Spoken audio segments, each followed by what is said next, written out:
इसी में एक बात जोड़ता हूं कि 140 करोड़ का जो देश है भारत, इसमें मेडल्स की संख्या अगर हम पॉपुलेशन के रेशियो में देखें तो बहुत कम है। और इसके पीछे क्या कारण है? तो वही घूम फिर कर अपने भारत में किसी भी चीज के लिए सबसे ज्यादा जिम्मेदार कारक जो है वो राजनीति है। और खेलों में कम पदक आने के पीछे भी मेन कारक क्या है? राजनीति। यानी राजनेता भी खेलों की जो संस्थाएं उनमें इन्वॉल्व हो गए, जबकि होना क्या चाहिए? खेल से संबंधित जितनी भी संस्थाएं, उनके अध्यक्ष, उपाध्यक्ष, सचिव या उनकी मैनेजमेंट जो कमेटी है, उसमें केवल खेल के पुराने खिलाड़ी जो है उन्हीं को रखना चाहिए। लेकिन भारत में आप किसी भी खेल संघ को उठाकर देख लो, चाहे क्रिकेट को देख लो, चाहे फुटबॉल को देख लो, चाहे आप एथलेटिक्स को देख लो, इनमें एथलेटिक्स में चाहे आप बॉक्सिंग वाले देख लो, आप किसी भी संघ को उठाकर देखो, इवन आपको एक राजनेता जो है वो अध्यक्ष पद पर या कोषाध्यक्ष पद पर या सचिव पद पर मिलेगा। और जब तक खेल संस्थाओं के मुखिया ये राजनीतिक लोग रहेंगे, तब तक खेल संस्थाएं उस रूप से अपना विकास नहीं कर पाएगी।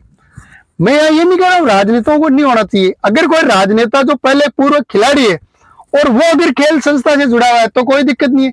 लेकिन केवल और केवल किसी भी संस्था में आप केवल राजनेताओं को बैठाओगे तो फिर यहां पर मेडल्स की बात करना बेगुनाही है, या कह सकते बेईमानी है। भाई, जब खेलों से जुड़े हुए व्यक्ति उस पद पर ही नहीं है, उनको पता ही नहीं है कि एथलीट्स को कैसे तैयार करना, उनको कौन सी फैसिलिटी देनी है, तो फिर पदकों के लिए हमारी जो उम्मीद है वो बिल्कुल बेईमानी है। जो आ रहे हैं उन्हीं से अपने को संतुष्ट होना पड़ेगा। या फिर एक काम हो सकता है कि जितने भी राजनेता उनको बोल दिया जाए, भाई आप राजनीति करो, आप राजनेता हो, राजनीति के लिए बने और राजनीति करो जिससे देश का भला हो। और खेलों के लिए, खेलों के जितने भी संघ है उनमें खेल से जुड़े हुए लोगों को जोड़ दिया जाए और वही वहां पर निर्णायक क्षमता करे या निर्णय लेने की उनमें क्षमता हो।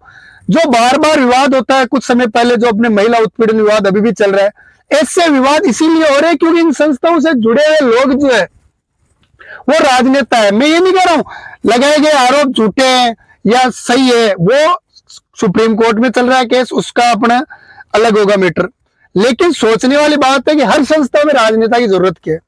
भाई, खेलों से जुड़ी हुई संस्थाओं में राजनेताओं को जरूरत ही क्या है? या तो एक बात तो यह है कि खेल के जो जितनी भी संस्थाएं हैं उनमें मलाईदार पद है या उनमें काफी ज्यादा रेवेन्यू जनरेट होता है, खाने के मौके या कह सकते हैं भ्रष्टाचार के ऑप्शन ज्यादा है।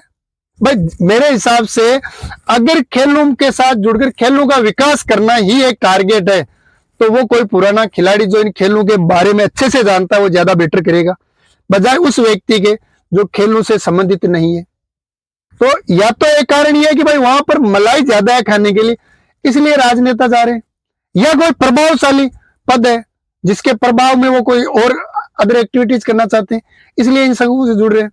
तो अगर भारत में खेल में, ओलंपिक में या राष्ट्रमंडल खेल जो होते हैं या अलग अलग इवेंट जितने भी होते हैं, इन इवेंट्स में भारत में मेडल्स की संख्या बढ़ानी है और अच्छा प्रदर्शन करना है, तो भारत सरकार को, राज्य सरकारों को अपने जितने भी खेल संघ है इन पर पॉलिटिकल जो व्यक्ति बैठे इनको इनसे हटाना चाहिए।